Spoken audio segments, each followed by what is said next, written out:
Coming up next, We are fighting for racial justice! Penn State faculty speak out on what they call frustrating racial justice issues on campus. Plus, a final campaign push as candidates rally in Centre County before Tuesday's big election. We worry about their future. And increasing worries about affordable housing in State College. How can we as a community allow this to happen to each other? The Centre County Report starts now.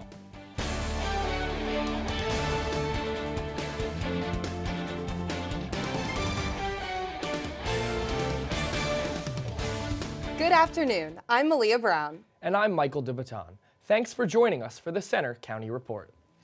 Our top story: more than 50 people turned out last night in State College to talk about the police response to a protest that turned ugly on Penn State's campus. For nearly 90 minutes, one by one, people stood up to express their concerns to the Community Oversight Board. Most of the comments were about the way police handled the protesters at the controversial Uncensored America event last week. Many were especially concerned about the use of mounted police. So I asked, what the is the point of this police force, of UPD, of the state troopers? Nobody on that grass was given a warning of charging horses. If you are there to protect the crowd, at least do that. Specifically when those horses come out. It is immediately preceded by a fight that broke out inside the crowd that had to be broken up. Police said the situation became unsafe for everyone, and horses have been used successfully many times for crowd control. The board said it would use the comments to make recommendations to the borough going forward. And a group of Penn State faculty are speaking out on what they call racial justice issues on campus. They held a rally yesterday at Old Main, and more than 160 have signed a letter to the university expressing their concerns. Among the issues they're unhappy about: canceled plans to develop and fund a racial justice center, a recent event featuring the founder of the Proud Boys, and retention of black faculty. They called the decision to not fund the Justice Center a broken promise. If this is a space of academic learning, who forgot to put some critical thought in this decision-making process? The faculty group says black faculty are leaving Penn State at 4 times the rate of any other group. Election Day is just 4 days away. Let's take a look at the statewide and Centre County races we'll be covering that night. In the U.S. Senate race, it's John Fetterman against Dr. Mehmet Oz. Fetterman has served as lieutenant governor for the past 3 years and was mayor of Braddock for 13 years. Oz is the son of Turkish immigrants and graduated from Harvard and the University of Pennsylvania. He is a retired surgeon and TV personality. We're also watching the U.S. congressional race in District 15. That district covers Centre County and much of north central PA. It's longtime Republican incumbent Glenn Thompson taking on Democratic challenger Michael Mulsevich. Thompson is from Bellefonte and was first elected in Congress in 2008. Mulsevich lives in Lewisburg, graduated from Juniata College in Bucknell, and was mayor of Lewisburg in the 90s. In the governor's race, Democrat Josh Shapiro is up against Republican Doug Mastriano. Shapiro has been Pennsylvania's Attorney General for the past 5 years. Mastriano is a retired military officer who served in the state Senate since 2019. Now to the state House races. First, District 77, which covers part of western Centre County, including State College, Pine Grove Mills, and Port Matilda. The incumbent is Democrat Scott Conklin. He's challenged by Republican Steve Yetsko. Conklin is a Rush Township resident and was first elected in 2006. Yetsko has lived in Centre County for more than 20 years. He graduated from Penn State and has volunteered with the Boy Scouts and youth pastors. Next up is State House District 82, which covers State College and Boalsburg and north to Snowshoe. Democrat Paul Takak takes on Republican Justin Behrens. Takak has lived in Centre County for over 20 years and has served on the College Township Council. Behrens is a licensed social worker, and he's an Army veteran who served in Iraq. And here's a look at State House District 171. That covers part of eastern Centre County, including Bellefonte and Center Hall, and south into Mifflin County, including Lewistown. Republican incumbent Kerry Benninghoff is challenged by Democrat Robert Ziegler. Benninghoff was first elected in 1996 and is the current House Majority Leader. He lives in Bellefonte. Ziegler was born in Franklin County and now lives in Millheim. He's served on the Borough Council since 2018. Some candidates made stops in Centre County this week to talk with supporters. They included Josh Shapiro, Doug Mastriano, and John Fetterman. Andrea Snowdy reports. The general election is less than a week away, and Pennsylvania governor candidates Doug Mastriano and Josh Shapiro both held campaign rallies in State College this week.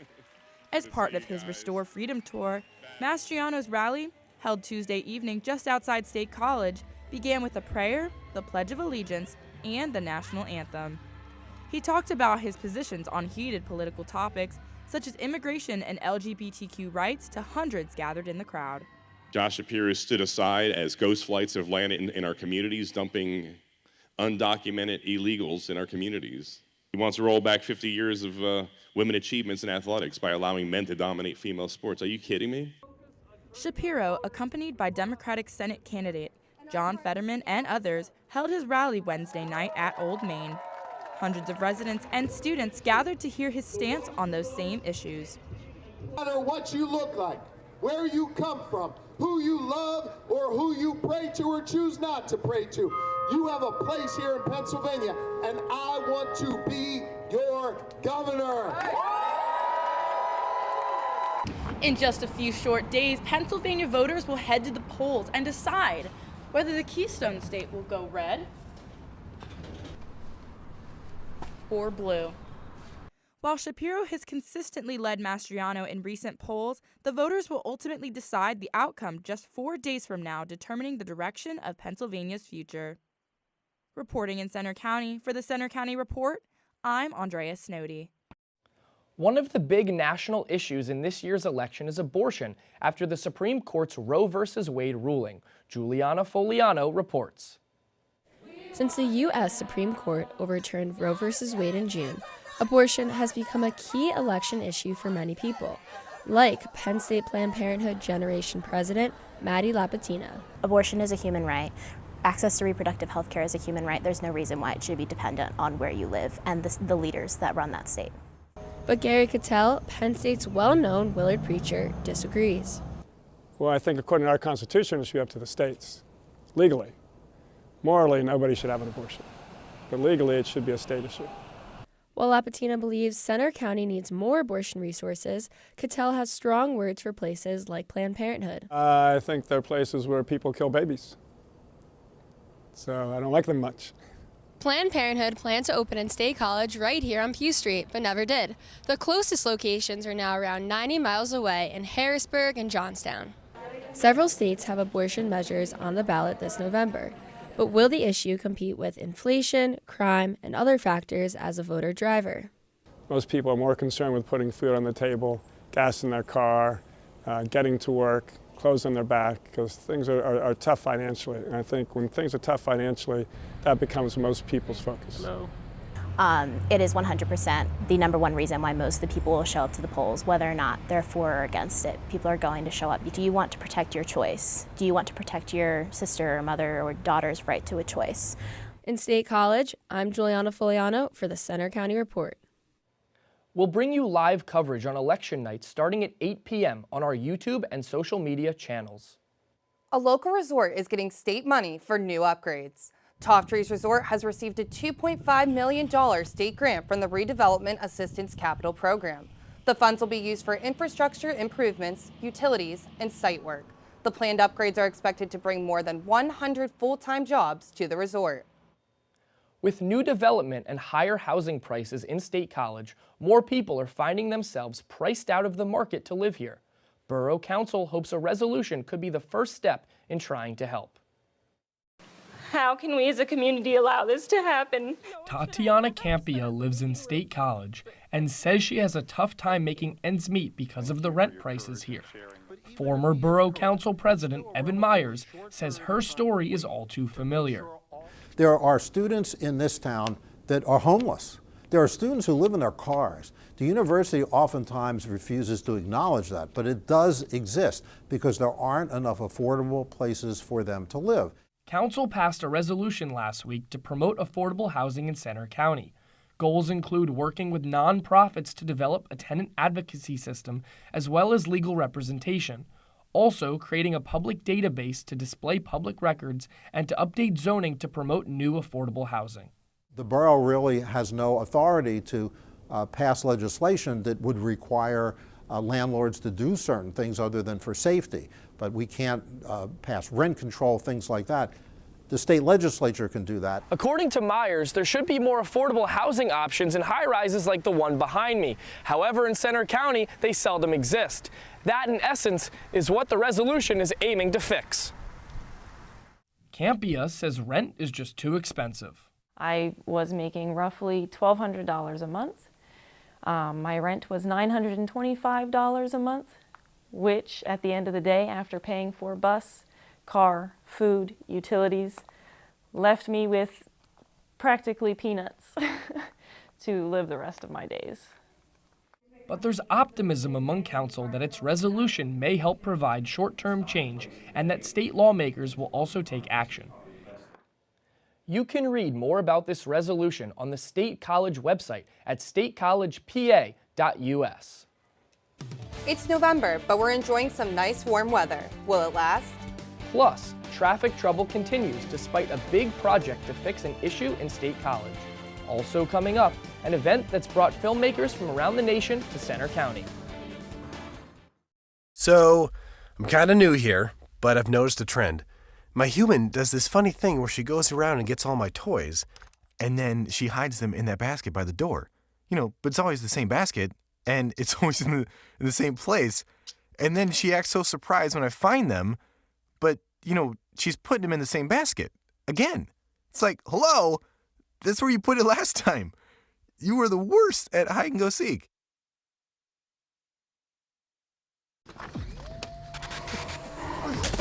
Multiple studies have shown that marijuana can slow both driver reaction and response time, which can be really dangerous.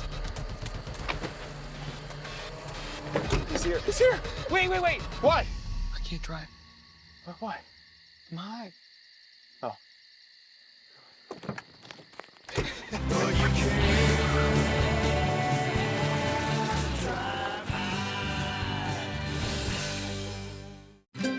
Stream the best of PBS on any device with the PBS Video app. All your favorite drama, history, science, news, and documentaries, all in one place. Watch your PBS station live or catch up on the shows you missed.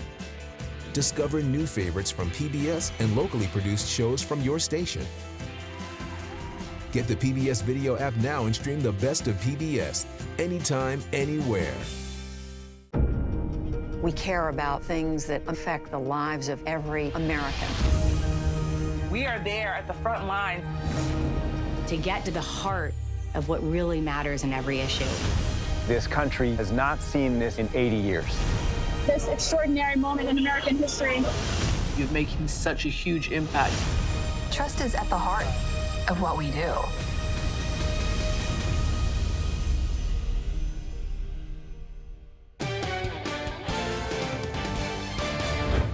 Center County's only Chick-fil-A reopened 2 weeks ago after 2 months of renovations in part to help alleviate traffic issues. But the restaurant on Atherton Street is still having some traffic problems. The owner and township officials hope the issues won't last long and are just the result of increased demand from reopening. The Center Film Festival is back in person this week for the first time since the pandemic. Julie Jastrzemski reports. The 4th annual Center Film Festival is back in State College, with films covering both domestic and foreign events unfolding in places ranging from Pennsylvania all the way to Ukraine and Iran. This year's selection of feature films, documentaries, fictional shorts, and more will screen at the State Theater in downtown State College and in Phillipsburg's historical Roland Theater until Sunday. Co-founder Pearl Gluck says the inspiration for the event comes from creating a community around film and bringing people together to celebrate works from around the world in historic local theaters. I personally think of theaters as a really neutral space to have conversations. There's no agenda, and it's really just listening to artists talk about their work and why they did it, what drew them to a story, and we either connect or we don't connect, but we have a way to start a conversation. The festival also includes a Made in PA segment, which features films shot in and around central Pennsylvania, as well as films made by Penn State grads and students. A Q&A panel discussion with filmmakers and experts follows each in-person viewing, along with after-parties hosted at downtown hotspots. Films from the festival can also be streamed online. And we all have ways in which we can tell our story, either visually or verbally or by engaging with other people. It's very important to stand in your identity and to appreciate the nature of what you have to say. And if that's the one thing people take away from the offerings in this film festival, our work here is done. Reporting from Center County, I'm Julie Jastrzemski. Producer, director, and Penn State alum Stan Lathan will receive the Lifetime Achievement Award Sunday at the festival.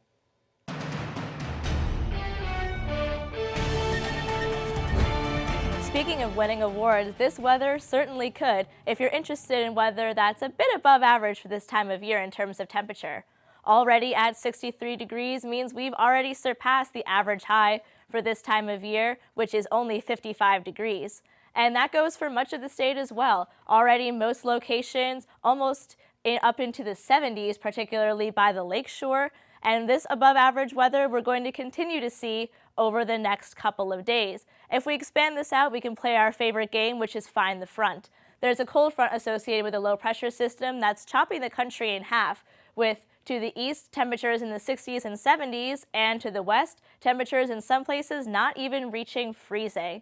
Though once this cold front moves to our area, we are going to see some rain showers, but we're not going to see a temperature change quite as impressive as this.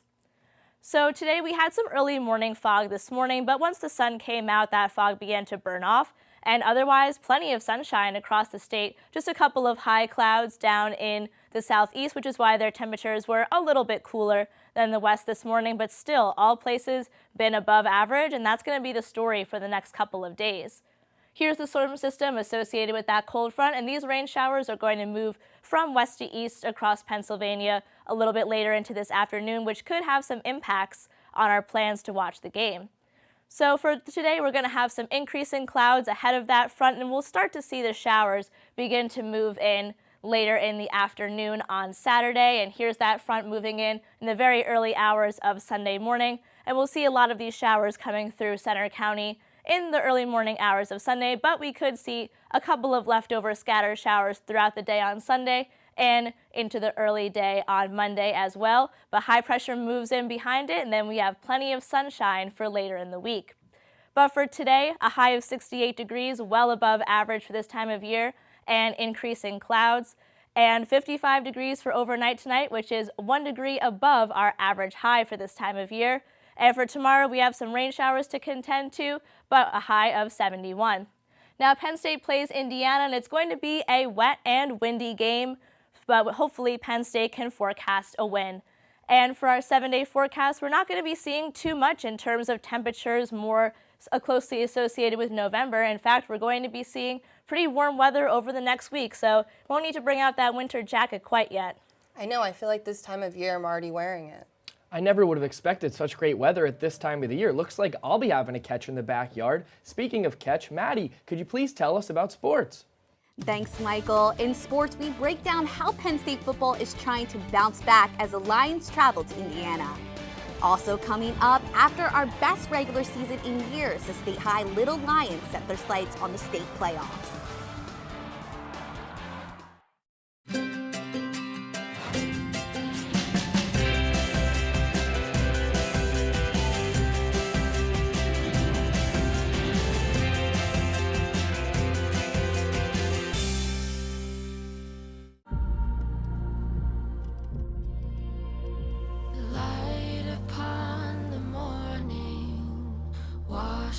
My skin, think it's time I find my place here. Fasten your seatbelt. You're taking my breath away. Float like a butterfly, sting like a bee. Amazing. Well, what are you waiting for? You belong here. This is your home. What is your sense now of the humanitarian situation? This is making me emotional.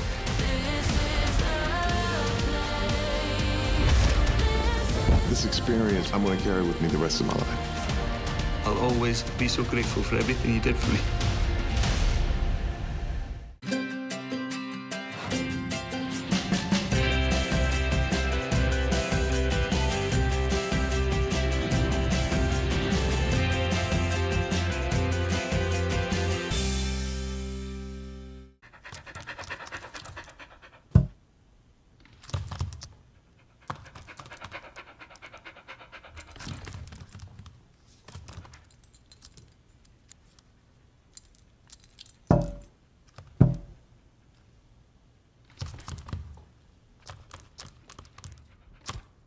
There's a shelter pet who wants to meet you.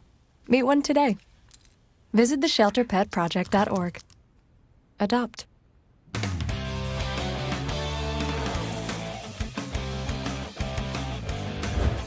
I'm Madison Miller with sports. The undefeated State High Little Lions are enjoying a bye week as they await their first playoff opponent. Logan Brandes has more.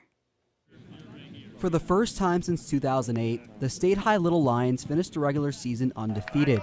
Now they prepare for the playoffs. After being the underdogs during last season's playoff run, the Little Lions are among the favorites to win states. But what's the biggest change from last season? After a quick costume change, State High coach Matt Lintell explained that they've learned to play more as a team. Yeah, we've grown up. You know, this is a tough physical football team that has really put it together. They play team-oriented football, selfless football. Kids really they care for each other, and it shows out there on Fridays. The stands here at Memorial Field may look empty now, but that'll change just 1 week from today as the Little Lions get set to kick off their playoff run. The Little Lions will play the winner of the Altoona and Mifflin County game. The Little Lions beat both teams last season and crushed Altoona in this season's matchup. The score of that game? A 55-14 blowout, a season high for points scored. But now the focus is on the present for State High, and despite not knowing who they're playing just yet, quarterback Finn Fermanak explained the team's mentality has not wavered during this week of practice. I mean, it wasn't as serious as most, like physical-wise, but we were definitely there mentally as much as we usually are. And we definitely were preparing for both teams and preparing on ourselves and working on ourselves. I'm Logan Brandes for the Center County Report. State High will find out its opponent tonight after the Altoona-Mifflin County game. This week is the first round of the PIAA District 6 playoff games. Tonight, Penns Valley will face Mount Union. The winner advances to take on Bald Eagle or Bellwood Antis in the semifinals. Our After the Whistle game of the week features the 8-2 Central Dragons against the 7-2 Tyrone Golden Eagles. That game kicks off at 7 p.m. in Tyrone. You can catch the highlights from that game and more on our After the Whistle football show at 11:30 p.m. on our YouTube channel. After 2 straight home games, Penn State hits the road to take on Indiana tomorrow. Austin Groff has our preview. A home loss to Ohio State set the Nittany Lions back to 15th in the college football playoff rankings. Quarterback Sean Clifford threw 3 interceptions, including a pick 6 that boosted the Buckeyes' lead by 20 points. I mean, obviously, we can all pick out the things that we got to improve on in terms of the mistakes and things that we need to eliminate. But I do think the last 2 games, Sean's also made some big-time plays. You know, I think we talked about a couple of throws in the previous game, not this past one, the one before. But he's made some big-time throws, and that's part of it as well. The Nittany Lions were unable to force a single turnover against the Buckeyes, but this weekend they face Indiana quarterback Connor Bazelak, who has 9 interceptions on the season.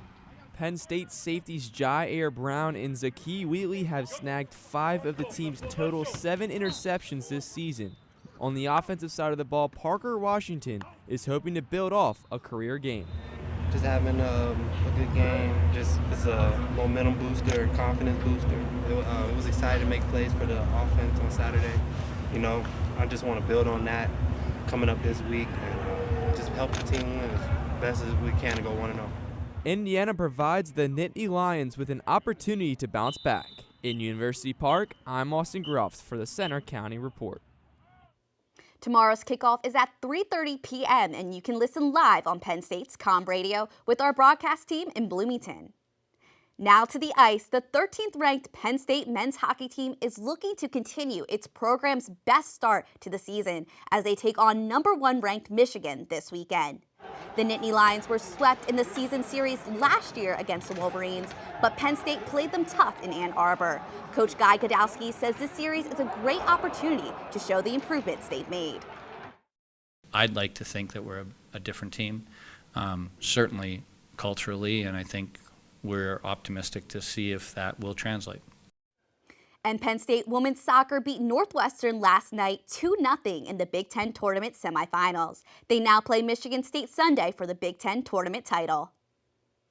That's all for sports. Now back to you at the anchor desk.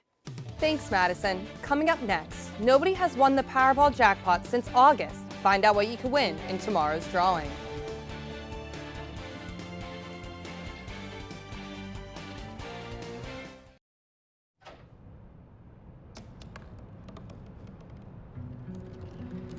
They said I couldn't dream. Called me a piece of trash and swore that's all I'd ever be.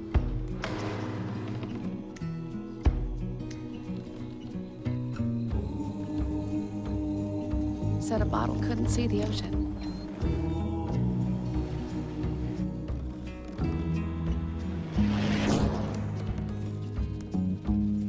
Give up. Go back to the dumpster. But I didn't listen. I made my way.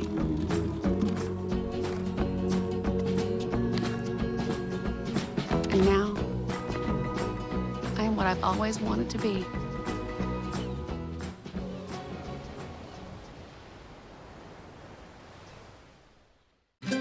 Stream the best of PBS on any device with the PBS Video app.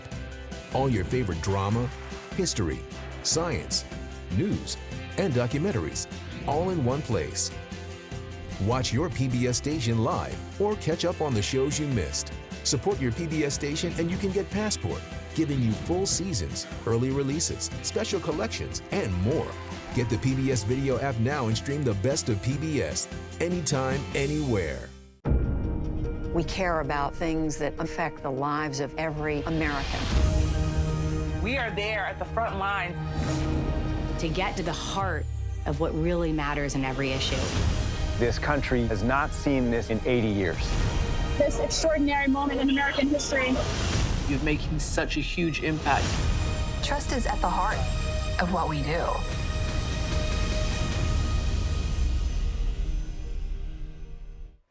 If you have dreams of striking it rich, then you have another chance tomorrow night. That's because nobody won Wednesday's Powerball drawing. So the jackpot is now up to an incredible $1.5 billion. That's the third largest lottery prize in U.S. history. The odds of winning are only 1 in 292 million. But if you do win, you can either take the money in payments over 29 years or take the cash payout, which would be $745 million. That's all for today's newscast. We hope you'll join us Tuesday for our next local news update. But you can follow us anytime for breaking news and watch our stories on our Center County Report social media. You'll find us on Twitter, Facebook, Instagram, YouTube, and our website. Have a great afternoon.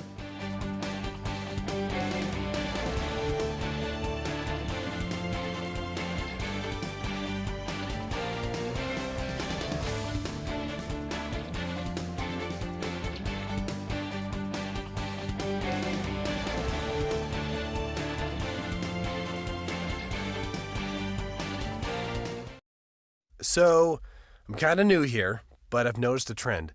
My human does this funny thing where she goes around and gets all my toys, and then she hides them in that basket by the door. You know, but it's always the same basket, and it's always in the same place. And then she acts so surprised when I find them, but, you know, she's putting them in the same basket. Again. It's like, hello, that's where you put it last time. You were the worst at hide and go seek.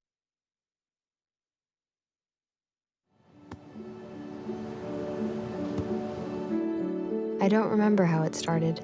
Go to that. Our back and forth. It always came back. Dad! You probably don't remember what you told me, That was perfect. but I heard every word.